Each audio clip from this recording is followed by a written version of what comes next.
Wish you could become a morning person? You know the type, up before the sun, early morning runs, first one to the office with donuts and a smile. How do they do it? Easy. With the new Galaxy Watch 8, sleep tracking and personalized insights from Samsung Health help you improve so you can wake up to a whole new you. One who, dare I say it, skips the snooze?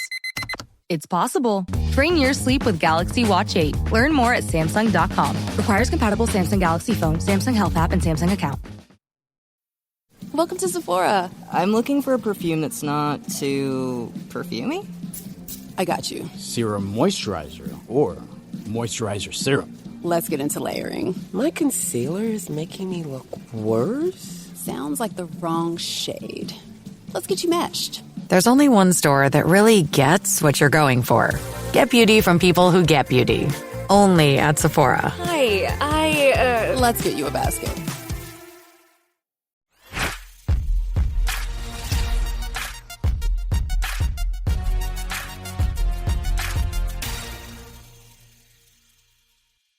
Hey, what's going on, everybody? Ryan Larry William Tincup here with the BARF. Did you just hit me? No. This is the look back at the week that was, so you could be prepared for the week that is. There's a little fist bump there, right? People who are listening are like, what the fuck are you talking about? Yeah. Yeah, whatever, man. How's your weekend been? Good. All good, man. No complaints. Yeah, all is good. We're doing a zombie walk tonight, post-Halloween. Yeah. And so they're going to paint my bald head like a zombie, and I'm gonna walk. Huh. Take pictures. I will. And if I win the scariest zombie award, which there's no chance that I will do that, I might not come back. Well, there's, people take that really seriously, so that's the thing. Yeah. A nice Sunday zombie walk down the main street. So I don't hate that. Anywho, you want to kick us off today? Let's do it, man. Let's do some breaking news. Ready? Sober curious. Have you ever heard this phrase? Mm-mm. So it came from a book, but the benefitspro.com, I read this article, and it's gains popularity among young employees. And so I was reading along, and I'm like, okay, well, so what's the bit? Mm-hmm. And they don't have a negative view of alcohol. They actually consider it like for celebrations and occasional festivities, it's cool. Alcohol, cool. It's not like a hate deal. Mm-hmm. The concern was rather the long-term health consequences of alcohol. And so, reading this, I'm like, okay, all right, and it's talking about it from a work perspective, office parties, Christmas parties, all that type of stuff. And so you want your kids to be better than you. Like all parents, that's the bit. Mm-hmm. You want them to be better, live better, and all that other shit. But still, what's the use for me? What's the use of living a long life or a longer life if you don't have stories to tell? Most of my stories, not all, most of my stories come from alcohol, drugs, juvenile delinquency. I never know where your stuff's going to go, man. You know what I'm saying? Like when someone says, hey, have you ever lost a car? Yeah, Yes, I have lost a car. I was renting a car and lost a car. I don't know where that car is. I hope it got back to its home. Anyway, yeah. But it's like most of those stories that I have that people are like, that's both funny and terrifying, they came from alcohol or drugs or other types of stuff like that. So I'm like, is this generation, they'll live to 90, but what the fuck are they going to talk about? Don't have stories. Don't have. No, I'm talking about outrageous stories, like stories. You know what I'm saying? The Harry Potter book was.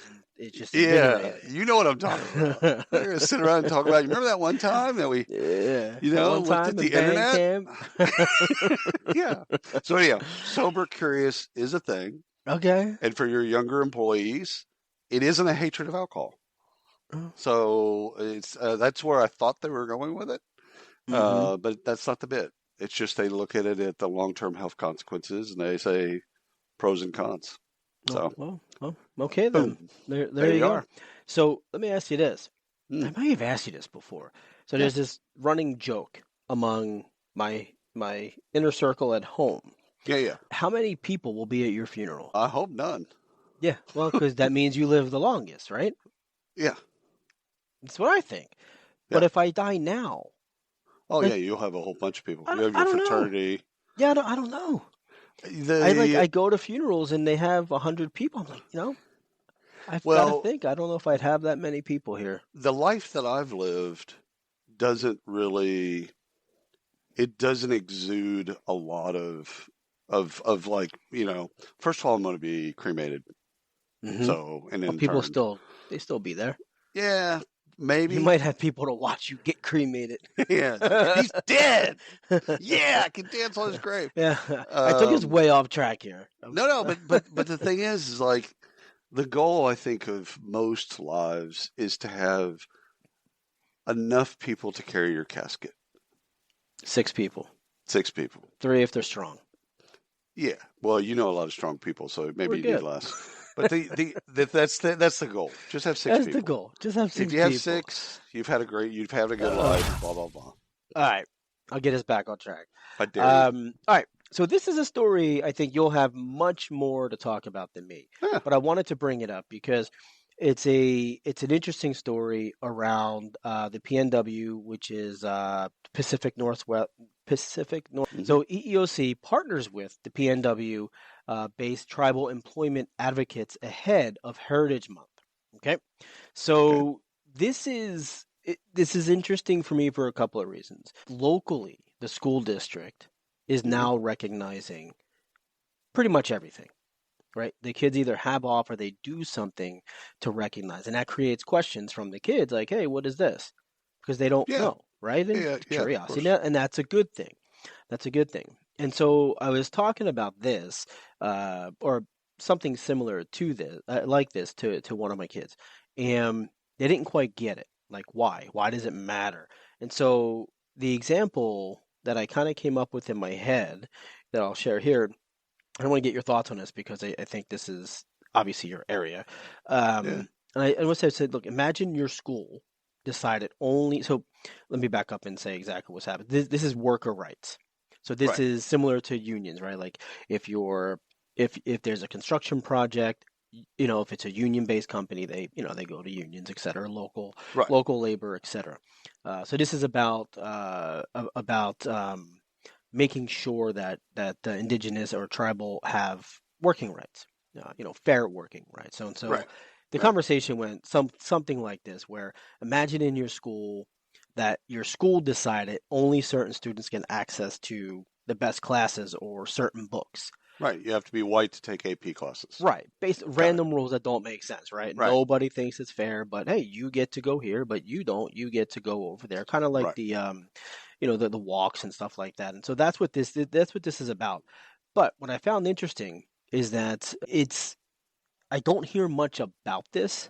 Mm-hmm. It's always when we're talking about marginalized groups, we don't hear much about tribal. We always hear about color, we hear about ethnicity, but we don't hear about this. So I'm curious to get your thoughts because this is you. So tribes, the hardest concept to get is what's called tribal sovereignty. Think of tribes. Okay, so pick your favorite tribe, Choctaw Nation. Let's just say in Oklahoma, right? So the Choctaw is France. So it is a nation within a nation. So you have these reservations, and you're inside these reservations, inside that tribal land. They make their own laws. Now they can't be. They have to be congruent with federal laws. However, where it hits employment is really interesting, because on tribal land you can have tribal preference, meaning if you have an Indian casino, right? Mm-hmm. Again, we'll go to the Choctaw. Their Indian casino, they can have Indian preference, not just Choctaw preference. If you're a member of the Choctaw Nation, yes, you get to your resume goes to the top of the stack. And Indian, so Native American, tribal membership that goes to the top of the stack. And that, for a lot of people, is crazy talk, because they're like, well, that's racist. And the thing is it's not racist because it's their country. Right. It's a country within. They can do whatever the hell they want. It's very difficult for people to understand. Oh, yeah. And states, this federal to nation to state relationship is weird because states still have to interact with tribes. And so like when something happens on tribal land, states have to do stuff and then feds have to do stuff. And it gets interesting quick. But as it relates to work, the hiring preference throws most people in HR and recruiting off. Yeah. Because that's not the way it is in the rest of America. You can't have preference. Is there and obviously the goal of this is to help with that outside of the outside of the other reservations. We don't really hear about this. Is there really? I mean, obviously there is. Is there a problem here that they're being overlooked?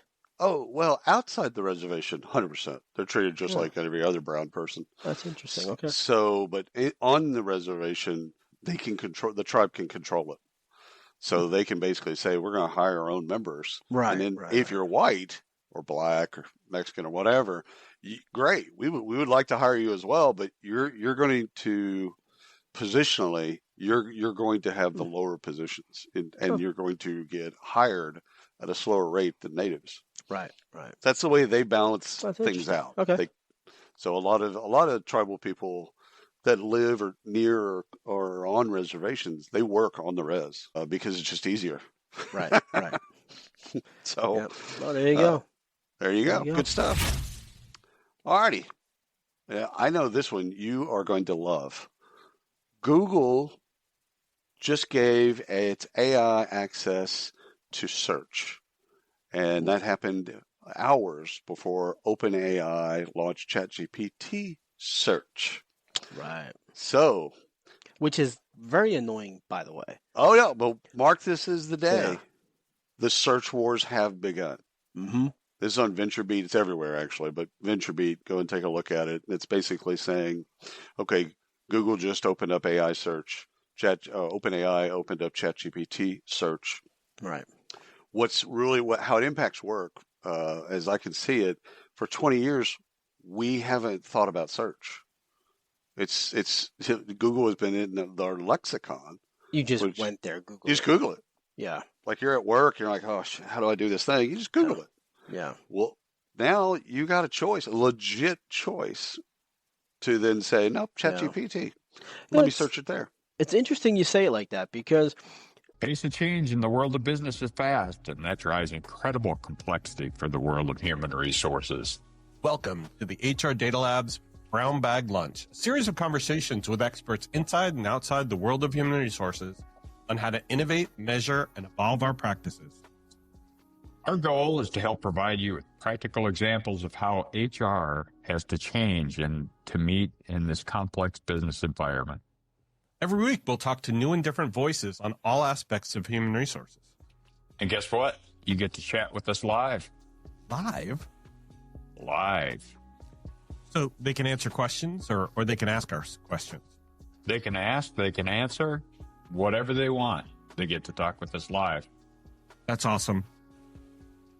Sometimes we geek out on the data and technology that underlie the processes that drive the world of HR. But the conversations are always insightful and fun. So please, enjoy the HR Data Lab's Brown Bag Lunch. You're right. We had choices. We had Yahoo, all that other crap. Yeah, but you didn't really. Jeeves. You just went to Google. Like that was it. Yeah. And now I do find like Google's my third or fourth option. Yep. But I have to think about it. I never really thought of it that way. And this is actually pretty stressful now that I think about it. Like I just can't go there and like Google's going to get me the answer. Yes, still going to get me the same answer, but I got to kind of filter through a few things and do work to get that answer. But see, with their AI infusion, I don't think you're going to have to filter through as much. Right. I don't know. I mean, we'll see how it plays out. Yeah. I don't want to bet against Google. At the same time, I'm not going to bet against Microsoft or OpenAI. Right. So it's like, but we have choice. And I think that's the thing for people to listen to or to people to understand when they're listening. It's like, okay, for years you had choice, DuckDuckGo. You had choice. However, most people just Google it. And now with ChatGPT getting smarter and smarter and smarter and smarter, You have Yeah. a legit choice. So That's really interesting. Google that. Yeah, I kind of have a little headache now, knowing that I have to make You a have to think decision about on it. where I want to search. Paralysis. Speaking of big beasts, LinkedIn has introduced an AI-powered hiring assistant. So larger companies, more and more, we're seeing larger companies building or integrating AI, building integrated AI agents like into their products, right? Right. By the way, did you know LinkedIn crossed over $7 billion on their recruiting product alone? $7 billion on just that, and that's a third of their revenue. So they're a $21 billion That's company. insane. That's insane. I did not realize LinkedIn Recruiter was $7 billion. That's insane. That is. Wow, That's is pretty insane. nuts. Yeah. So, all right. So nothing here is new, right? This is an AI agent, right? So simplest explanation here. This is going to do help create hiring plans. It's going to help assist recruiters. It's going to source job candidates. It's going to spit out the analysis of the candidates and give them some rankings and all of that other stuff. Okay. There's a lot on the market that does it, but LinkedIn sits on a massive amount of hiring data, job seeker data, and the recruiter activity itself. Right. And that's search activity, all that everything stuff. They do. They know what time they're doing it, how they're doing it, how long they're spending doing it.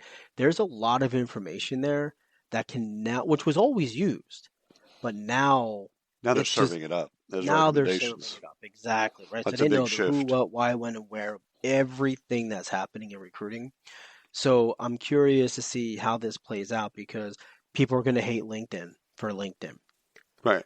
But can you really deny it as a recruiter, right? So as sourcing goes away, more and more and more. Well, this is just another way to do elegant match. If it can read a job description and then go out and search their entire database to find better matches for that, and then serve the candidates up and say, hey, we searched the database. Instead of you doing it, we did it. And here's 5 candidates that look pretty good for the job. Dude, I'm signing up. Like, okay. Yeah. Yeah. Yeah. Like, I'll at least look at the 5 candidates. And now if I can tweak that, now that'll be, I want to play with it first. Yeah. If I can then say 5 candidates and go, okay, I like these, but could I do this? And it comes back with another recommendation. Shit, I'm all in. Yeah. No. And so for white collar. Yeah, and another point to this. So here's what I find really fascinating about all of this. So across the board with all the recruiting assistants, essentially, they're being audited and judged the same as a human recruiter. Oh yeah. Oh. Right. So this is a direct quote. I'm going to read this here. This is a direct quote from I think it was their product guy. To keep the hiring assistance activity transparent and accountable, we make sure that every action that it takes is logged and audited just the same way that we do with a human recruiter. Smart. Makes perfect sense. Yeah. I don't know that people are thinking about it that way. Yeah. They're just thinking, oh, it's the machine. Oh, it's AI. No. There's an audit trail. There's an audit trail, and it's a recruiter. They look at this as a recruiter, not just an assistant. I love it. So, I again, start there. If it see the recommendations, if it can then tweak and get better. Right. Yeah, done. Right. I mean, I think for me, when I read that story, there's a deep-seated hatred by a lot of recruiters. Yeah. And there shouldn't about be. LinkedIn Recruiter, the product. But if their product gets better, there won't, as long as they don't raise prices, then now people will complain less about the recruiting product. Yeah. Because it'll be able to do more. So, I've talent never, insights. Yeah, I've never understood the hate for LinkedIn like that. Oh, I can tell you why it is. I get it. So when they started in 2003, they reached out to staffing and recruiters to build their database. Yeah. So that's how they got their initial database was all through recruiters. Yeah, no, and then they turned around and charged recruiters for access to their own data. Yeah, but not the thousands and tens of the recruiters that are on there today. Oh yeah. not all of them. I mean, half of these people weren't even out of fucking high school. No, at that's this fair. point. You know, No, so they're just carrying. I don't. Whatever. That's just a story for another time. It's hard to find a recruiter, a corporate recruiter, or even staffing if they do that. It's hard to find one that really loves LinkedIn Recruiter. Right. Not just the product, the talent insights and all of that, now the assistant, Yeah. but loves that they pay for it. Right. Like you know what I'm saying? Like if I'm paying $10 for an app on my phone and I love using it, the $10 is like, okay, that's cool. Like I haven't found a human being, a corporate recruiter that's okay with the product features to cost ratio. Mm-hmm. And I think that's what you're kind of zoning in on is like they're bitter, but they might not even know why they're bitter. Right. Yeah. Okay. Yeah. Anyway, all right. Go for So it. I read this title. This was on benefitnews.com. So read this title, and it says, "The election will change the way organizations recruit." So, of course, that piqued my interest. Yeah. And so it much basically for separating politics and work. So, and basically it said, regardless of who wins the election, will it impact recruiting? So it got me to thinking about, okay, the how of recruiting versus the volume of recruiting. So whomever wins, if they fix the economy and they fix inflation, we're going to be hiring more. Now, what it does impact, so that's volume. Mm-hmm. That just means, okay, we're going to go, the economy gets better, and we're going to be hiring more people, whether or not they're frontline or whether or not they're white collar or whatever, who cares? We'll be hiring more. Right. So we'll need more efficiency in recruiting. So if the Democrats or Republicans, whoever fixes that, recruiting will be impacted. Now, the way they recruit, I'm not sure. I think that's a parallel thing dealing more with AI and automation. I don't think that politics impacts that. I do think politics impacts the EEOC and National Labor Relations Board. So like those types of things, because historically Democrats have wanted to have things more regulated. Yeah. And historically Republicans have wanted less regulation.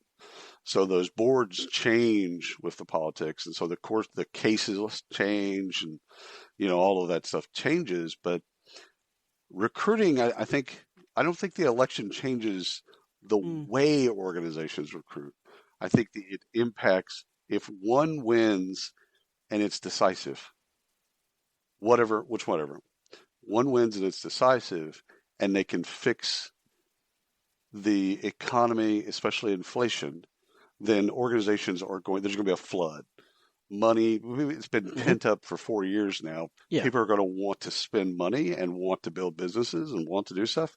And we will recruit more, probably leaning on AI and Gen AI to help us recruit more.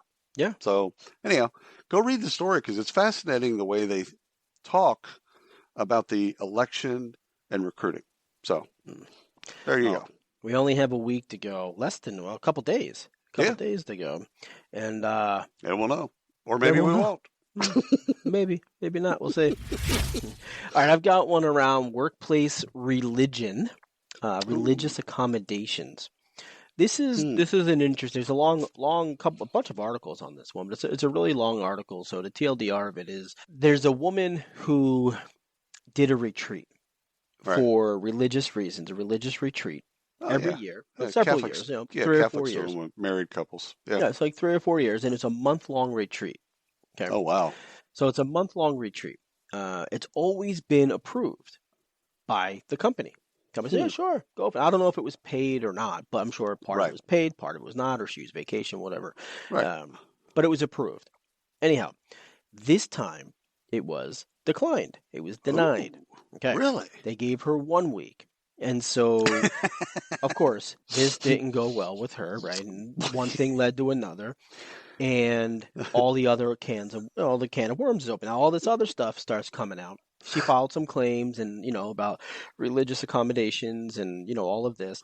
Turned into a disability play because she has degenerative arthritis and she's unable to do her job, which is a file clerk, so she's filing papers. Was the retreat about degenerative arthritis? No, it was not. Okay. Okay. So the company was found not guilty. They dismissed the case across the board. Yeah. So here's what happened. So they dismissed the case. One, it's not religious accommodations. The company they didn't have the employees or the staff to run the courthouse and the filing systems and all. They needed people, and they said, well, we can't accommodate this year at this time. Yeah. They didn't say no, at this time. Yeah. So that blew it up. Anyhow, she has degenerative arthritis, so she's been unable to do her job of filing. So she's doing other parts of her job, and her coworkers for the last 12 months have been doing her job for her. So they've accommodated her. Well, a couple weeks after the denial, et cetera, she got fired. Yeah. Because she's unable to perform her job. Well, that's life. But they've accommodated, and based on the union rules and all of that, she's deemed incapacitated. Therefore, she's able to be terminated. So she lost around the corner. But I just thought this was an interesting case because not everyone, a lot of people think, well, I need to be accommodated. And I was fired for a stupid reason, and I can claim. You can't always Depends do that. on your federal law, but the state laws, employment laws, like Texas is we call it right to fire. Yeah. State, because you still do need to document and all that other stuff, right? Sure. As traditional HR person. However, you don't have to give the person a fucking reason. Yeah. Like, you just, hey, Sandy, how you doing? Good. Peace Great. out. I'm here to fire you. Yeah, we won't see you we won't see you tomorrow, babe. No, but I'm fascinated by this because it's competing interests. A religious retreat that's a month long. Okay, that's one thing, and especially if they've historically done it, but this year they can't because. When your investors, customers, and workers demand more from your business, make it happen with SAP. The AI-powered capabilities of SAP can help you streamline costs, connect with new suppliers, and manage payroll, even when your business is being pulled in different directions. To deliver a quality product at a fair price while paying your people what they're worth too, so your business can stay unfazed. Learn more at sap.com/uncertainty. Mint is still $15 a month for premium wireless. And if you haven't made the switch yet, here are 15 reasons why you should. 1, it's $15 a month. 2, seriously, it's $15 a month. 3, no big contrast. 4, I use it. 5, my mom uses it. Are you playing me off? That's what's happening, right? Okay, give it a try at mintmobile.com/switch. Upfront payment of $45 for 3-month plan. $15 per month equivalent required. New customer offer first 3 months only. Then full price plan options available. Taxes and fees extra. See mintmobile.com. They just don't have the staff. That's one thing. Her having degenerative arthritis is something completely different. Right. And so a person can't be fired for degenerative arthritis. They can be fired if they can't do their job. Right. Yeah. Now, was there another job available? I don't know. But never know. It was a story. I thought it was interesting, that's fascinating. Read through it. There you go. All right. I found this fascinating. 1 in 4 companies report they've lost customers due to Gen Z's employees' behavior. Oh, I could totally see that. So, of course, I'm going to use a Gen Z term. My kids use fire. Yeah. But you know what? I can kind of see this. I mean, it tracks with both my kids because, like with Van, I have to tell him stuff like 3 times, and it's not that he's not listening to me. Like I can tell that he's listening to him. Like, yeah, take the trash cans out take the trash out. Okay, mm-hmm. So he takes the trash out to the cans. I'm like, okay, no, Van, it's Thursday. You got to take it to the curb. You got to take it to the curb, and he puts them together. I'm like. Now you can't put them together. The trucks can't get the thing in there. They can't get the thing. Like, dude, you've been doing this for 2 years. Yeah. Come on, homie, get with it. Yeah. So if I'm dealing with that at home, and I've got Henry stories as well, but if I'm dealing with that at home, I can't help but think that Walmart or Target or somebody else is dealing with that as well. Yeah. Yeah. Well, it's I no, I can 1 totally in see it. 4, 25% of companies report they've lost customers due to Gen Z's employees' behavior. I wonder how much of that, I didn't dig into that, but I wonder how much of that's due to phones or phone usage. Like I've gotten this at Home Depot before. I don't know if you've gotten this, where I've gone up to an employee. I'm like, hey, how you doing? Good. Like they don't look up. Like they're just staring at their phone. They're doing shit on their phone, texting. They're like, oh, good, man. Thanks. Appreciate it. I'm looking for, and whatever the bid is. And they're like, oh, yeah, I think that's over. I'm pretty sure that's over in lumber. Yeah. And they never make, buddy. they never make eye contact. They never make contact. They're just like, What gets me is the headphone. Not like the headphones where it's like, oh, yeah. Headphones for They have accommodation. to take out the earbud? Yeah, like they got the earbud hidden by their hair. My daughters do this. Like I'm like, dude, you listen to Mobombo while I'm sitting here talking to you? Yeah, whatever. All right, let's get on to Walmart here. So Walmart had, now this isn't new. Walmart opened this up back in May, but on-site childcare at Walmart to support the RTO that they were pushing back into the organization. Now, so this is corporate, not retail? Corporate, not retail. Corporate, not retail. Now, I thought that when I read that, I'm like, that's amazing. I didn't see any here at the Walmart here. No, this is corporate only. Yeah. If that would hit retail, that would be amazing. It would be maybe cool. not in the store, but like close to the store, close enough to the store. There's front stores that they have in front of the registers. Yeah. Turn one of those into childcare. Right. So I love this. This isn't a new concept, right? A lot of big companies have this. But what I didn't really think about, now obviously it's a great recruiting tool or retention tool for RTO, et cetera, et cetera. What I never thought about is the amount of childcare that they offer. So if they have space for 500 kids, that opens up 15% childcare openings in the local community. Oh, that's cool. So where there's historically a waiting list for childcare centers, it's opening 15% of those openings up for those people to now those employees have, for those that have childcare, and they're bringing them on site. Now, I get it. People could say, well, they're pulling business from, well, maybe, but they're also giving it to their, for their employees, but they're opening it for people who can't get childcare. And I never really thought about that. Now, right. Because the amount of money on childcare that they'd spend would be equal to or thereabouts one of the parents. Yeah. Well, they do have to pay. They have to pay for childcare.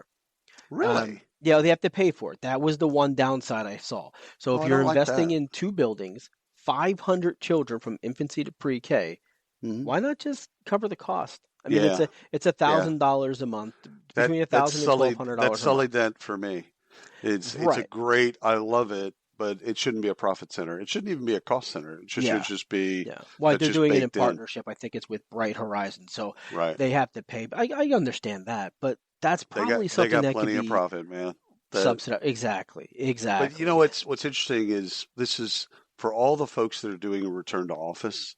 This is a great way to look at it. It's like some of the people that can't apply to your jobs or won't apply to your jobs or you're going to leave your jobs. It's about their child. Yeah. It's about their kids. Yeah. And so, you know what? Fix it. Like, okay, we want you to be back at the office. You know what we're going to do? We're going to turn, whatever we're going to turn something in and we're going to then cover it. Right. Like make it a benefit. For those for the employees. Yeah, cool. Which good story. Talk about benefits. I'll go back to the Google story real quick. I didn't realize Google's death benefit. Have you? Oh, dude, no. I think I need to go work at Google and die. My wife would love it. Okay. So the death benefit at Google starts on day one.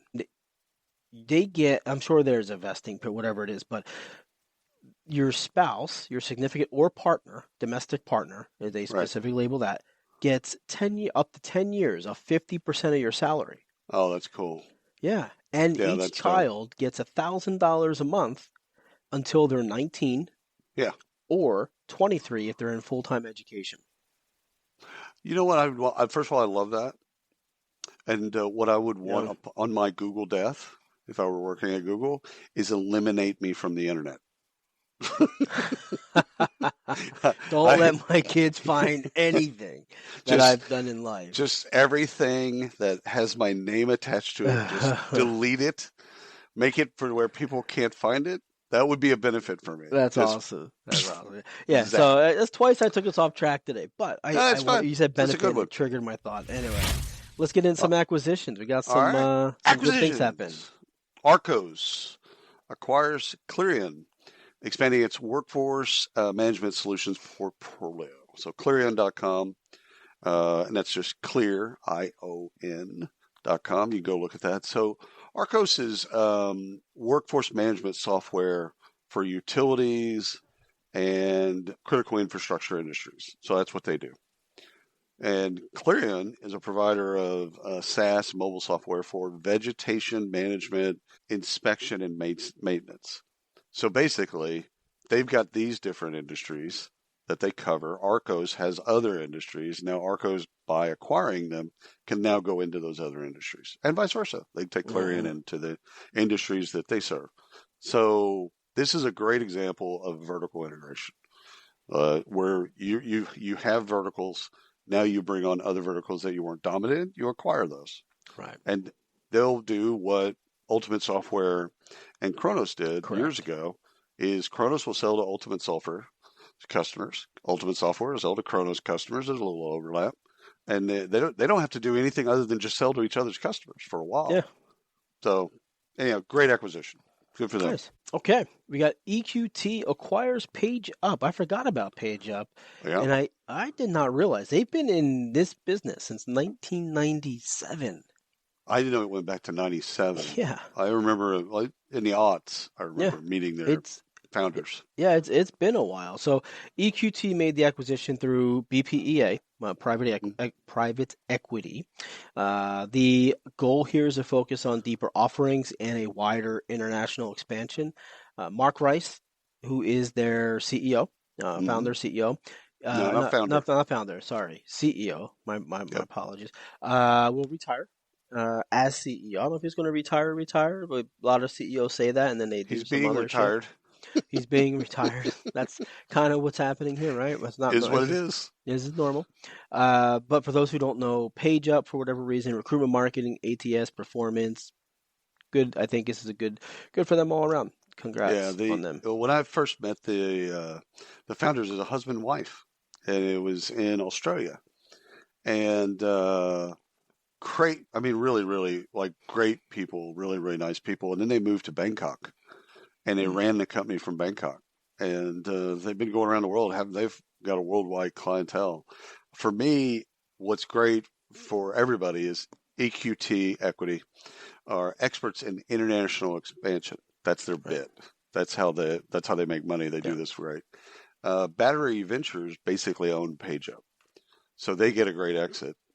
So it's great for PageUp and PageUp's customers because now they've got a company that really fundamentally knows international expansion. PageUp has been doing international work for years. A long time, but they're not experts in it. They've kind of had to learn through the process, right? But good for everybody. Good one. Yeah. Ryan, I got one last acquisition that I think is noteworthy, and that's Financial Finesse.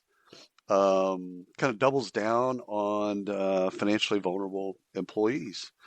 So Financial Finesse acquired Of Color, and found this on napanet.org.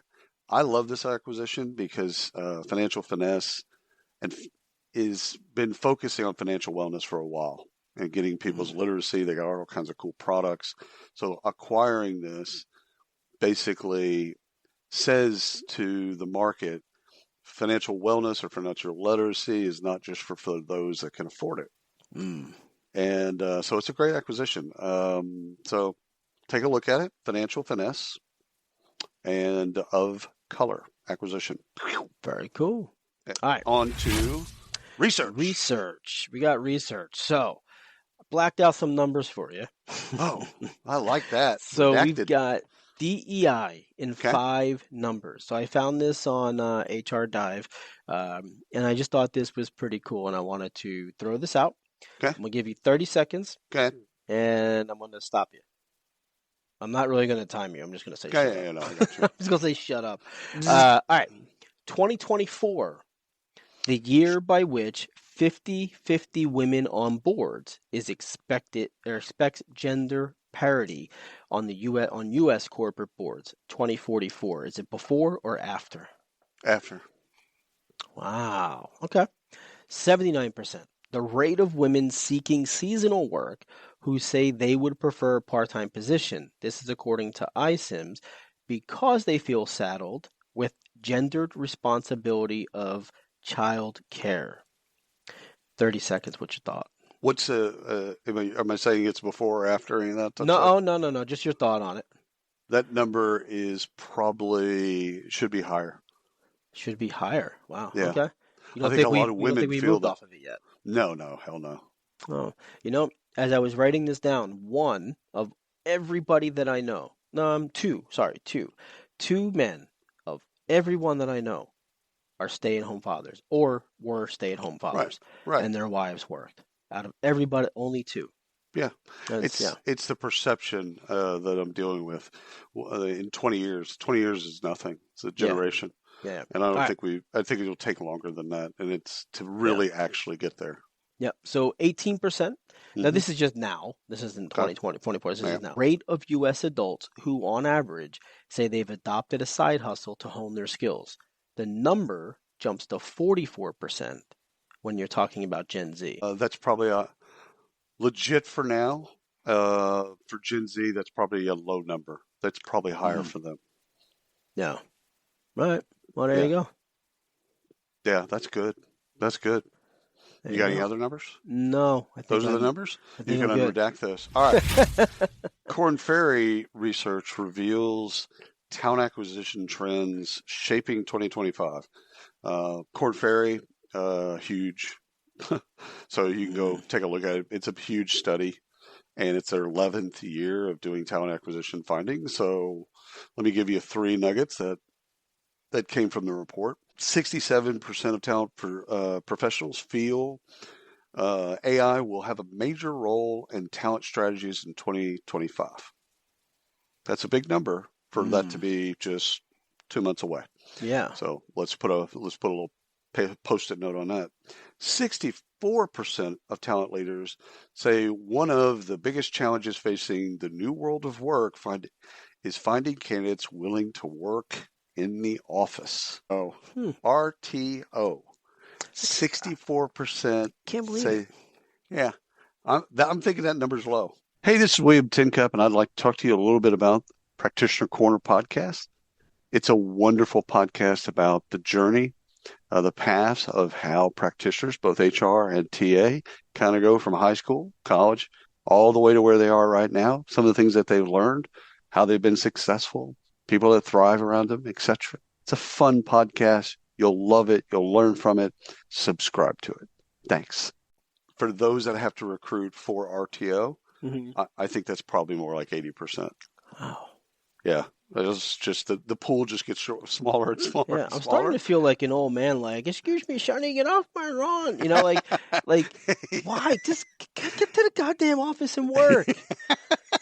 Holy crap! Like, I'm all for staying at home. I'm not going to an office. I get this. It's hypocritical. Yeah, but you did your time. I did my not that much time. It's like a prison sentence. Yeah, whatever. All right. So last nugget is 67% of employees said they would stay at a company if it offered upskilling and advancement opportunities, even if they didn't like the job.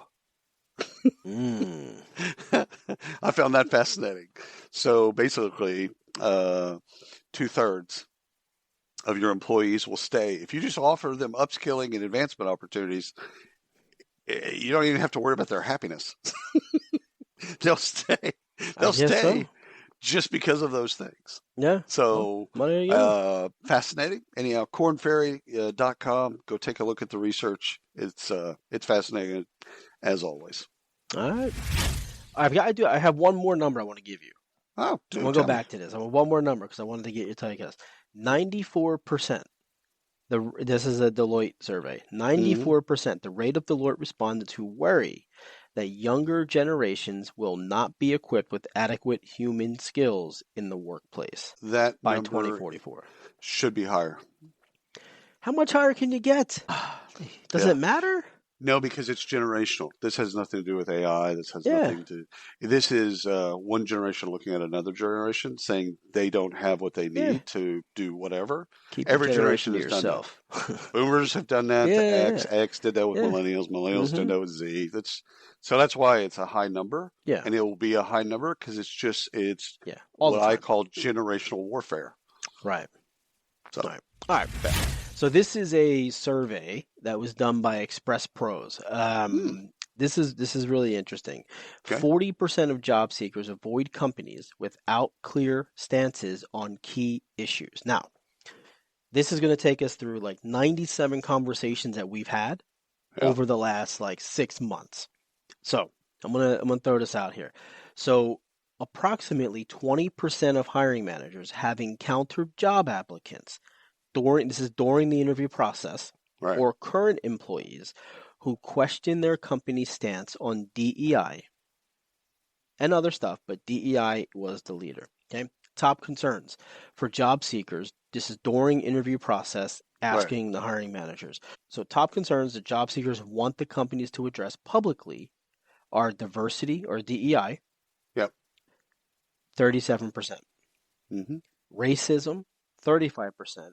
Environmental issues at 30%, and sexism at 30%. I found that to be really interesting with all these companies pulling out and not having a stance. And just being silent in a lot of this. This is the exact opposite. Or worse. Retrench. Right.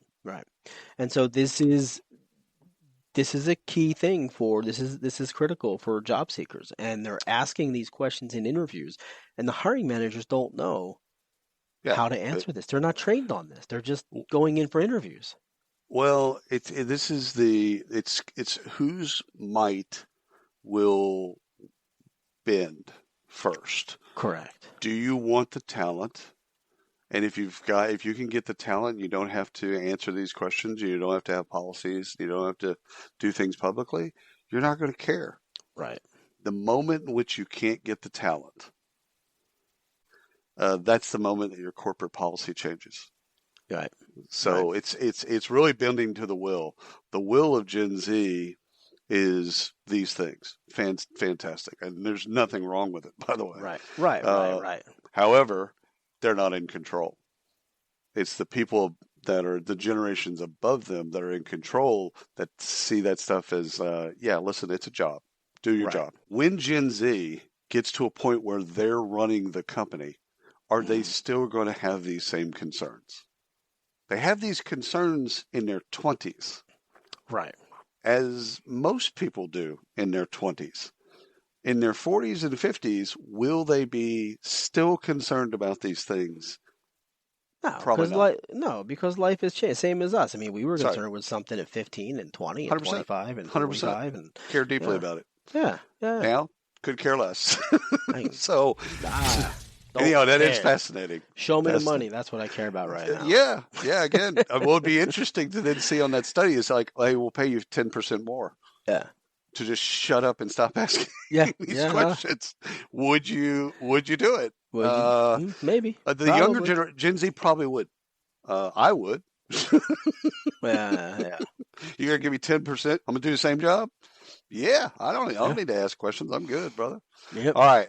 Last one in research for me is 83% of Gen Z frontline employees are burned out at work.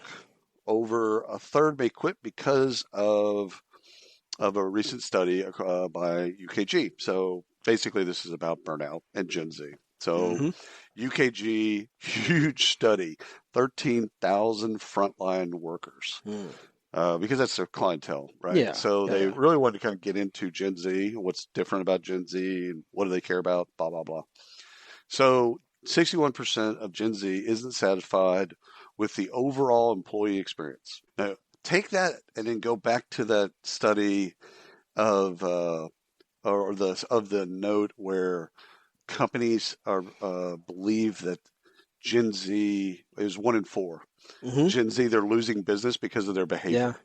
Right? So now you look at it from a corporate perspective, it's like we're losing 25% of our business because of these kids. And they got 61% of the Gen Z saying, yeah, we're not satisfied with the employee experience. At one point, baby, conflict. At one point, passion for I mean, the conflict's there. The conflict is there. It's there. It's legit. Not going to be there. It's there. So a couple more notes real quick. 72% of Gen Z say interactions with people at work have worsened their mental health. That's a big number. Like talking to people? Dude, I don't know. Define this a little more. Like arguing, like is mentally exhausting? No, interactions with people. That can only be interactions with people. I'm hoping it's like, because I'm hoping what they're really talking about is there's really bad people at work saying really toxic things, not just talking to people. Could be. Yeah. Could be. I mean, it is exhausting talking to you all day. Yeah, I get it. Fair enough. Fair enough. That's been all my life. Not a big deal. This is insane. Oh my God. Impacts my mental health. All right. 71% of Gen Z say that they may quit because of negative interactions with their managers, coworkers, or customers. What I found fascinating, 25% of companies believe that they're losing business because of Gen Z. 71% of Gen Z says they may quit because of interactions with customers. I mean, yeah. Conflict. That's going to happen. All right. There was an episode of Undercover Boss. Yeah. That this reminds me of.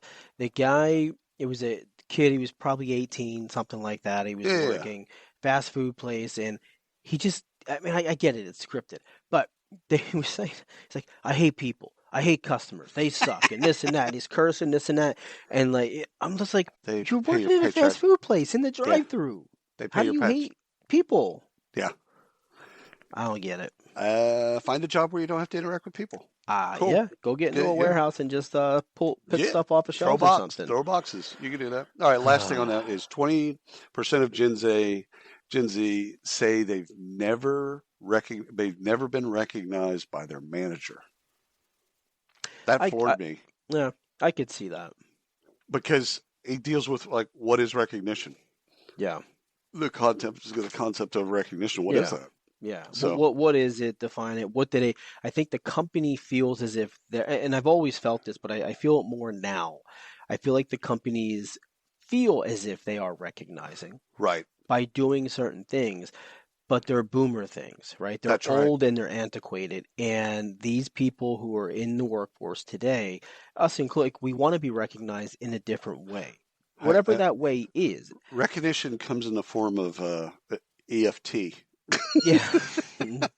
Just throw me electronic funds transfer. Yeah. You know what? That's all the recognition I need, baby. That's all I need. But I fully, and I don't, honestly, companies should be jumping at the offerings for total rewards, like Vizier and some of these others. And they don't. They have to be sold and convinced on it. And they really shouldn't be. No, they really shouldn't be. But you want to do some funding? Let's do some dollars. All right. FYLD Field secures $10 million to. I thought you were saying like FOMO or something like that. I had to figure it out. I'm like, you're gonna ask me what this means. What does it mean? No. That's the name of the company. FYLD. Field. I like that. They acquired. They got raised $10 million to accelerate growth opportunities expansion for its AI-powered fieldwork software. Mm-hmm. So this one's Startup Weekly. Now, when you dig into the story, this is about safety. Yeah. That's at the end of this bit is FYLD software promotes better safety behaviors and increases productivity and high quality outcomes through AI enhanced workflows. So the bit is all about safety, productivity, quality. It's the things that you, as a business owner, that's the things that you would care about. Yeah. Good for them. $10 million, not a small amount of money in this market. So congratulations. Very nice. Okay, finger check. Ever hear of finger check? I never heard of finger check. That could get awkward very quickly. Finger check. They get $115 million. So this is a workforce management platform for SMBs with deskless workforces. So think payroll, time tracking, on-demand pay, onboarding, ben admin, all of that stuff. Yeah. What's interesting here is this year so congratulations, one. I should say that, right? This is a much needed infusion in an area that is certainly underserved in a lot of ways. But what's really interesting here is that this year we've seen just 300 rounds of funding in HR and HR tech. So a total 1.7 billion, at least from what I can find. And this is only the fourth out of all of those deals of at least $100 million or more. Really? Interesting. Yeah. I could be wrong. We'll have to get with George, make sure he can fact check me on that. But that's what I'm seeing. It's a big round. I mean, that's a big round. Yeah. That's a big round. Rippling is the highest with 200. Right. 200 million that we reported on a little bit ago. But congrats to these guys. I love that space, and there's plenty of work to be done there for sure. So. Finger check, not to be confused with finger bang. I couldn't get the sound effect in there quick enough. Mute your voice. There you go. Oboe. I tried. I knew it was coming. Oboe raises $4 million to make humans smarter with AI. Yeah. StartupHub.ai. Go take a look at this story. So Oboe, OBOE, leverages AI to kind of redefine learning, make it faster, more effective, and affordable for students, professionals, and lifelong learners. Founders are from Spotify and Anchor, so I'm not going to bet against them. No. But basically what they're doing is they're trying to get so that you can learn AI faster and it learns faster. So this is twofold. But I love it. First of all, it's this A round, I believe. Good founders, solid background, track record. So let's make humans smarter with AI. There we go. Always getting smarter. Finger bang. Okay. Sana, S-A-N-A. I'm going to say Sana. It's probably Sana. Raises $55 million at a $500 million valuation. That's At legit. the same time, they acquired workflow automation startup Control, CTRL. I love that name. Yeah, I love the whole thing about that name. Yeah. All right, so this is an LMS. This is a learning platform. Mm-hmm. The LMS market is highly fragmented. We know Right. that. But this funding is twofold. It's strategic. Twofold, and it's strategic. The company acquired workflow automation startup with Control, and at the same time, they've announced their new AI agent features. So they've taken this money, they're bringing in Control to fill a massive gap that they had, and they're leveraging that now internally to build more of their agents, so on and so forth.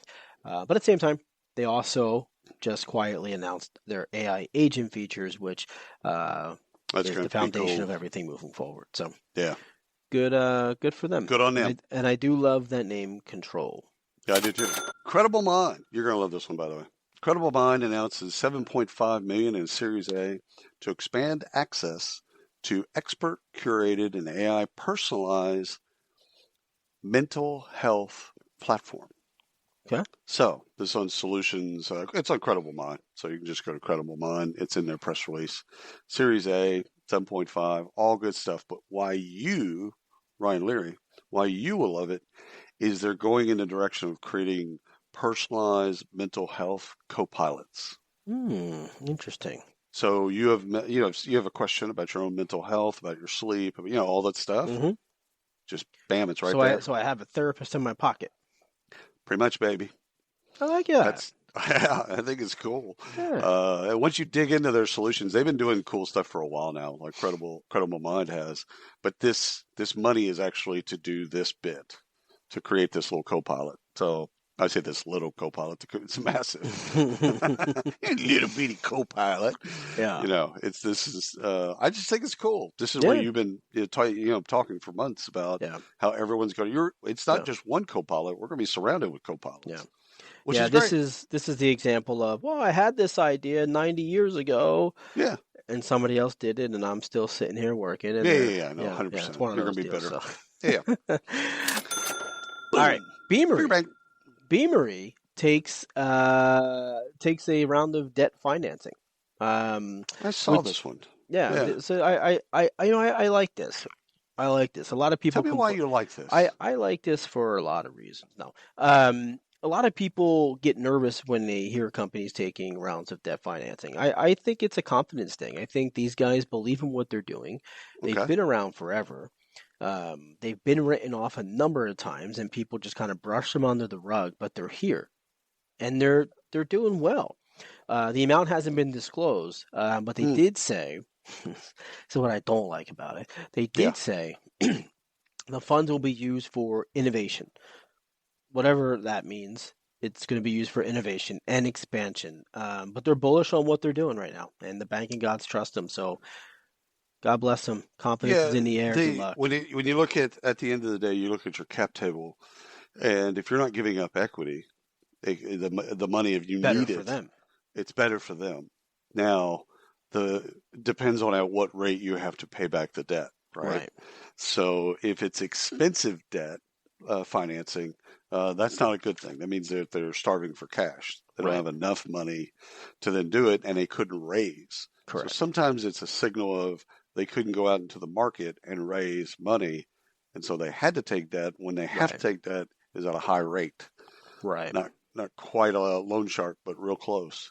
So when terms aren't disclosed, I always distrust it. You get worried about that. You do. I always distrust it because, again, if you took out $150 million from Silicon Valley Bank in debt financing, cool. Like, why not disclose that? There's no reason not to. For me, there's no reason not to disclose what you raised in debt financing, because again, it's not hitting your cap table. It's not equity. It's not It is debt. Right. So and you're able to pay that back if you're in a good spot, or not, or not. Or not. in the I'm case going of with good. Some I'm companies. Positive. No, I got you. Yeah. But yeah, I saw that note too, and I'm always even with funding rounds when people don't disclose, it's just a big flag for me. I'm like, why? Well, what's they the like deal? To keep their pocketbook private, you know. Yeah. So American Student Assistance invest $2.5 million into SpringPod to expand work-based learning opportunities for young people in the United States. Why not older people? Do I know? Why not older people?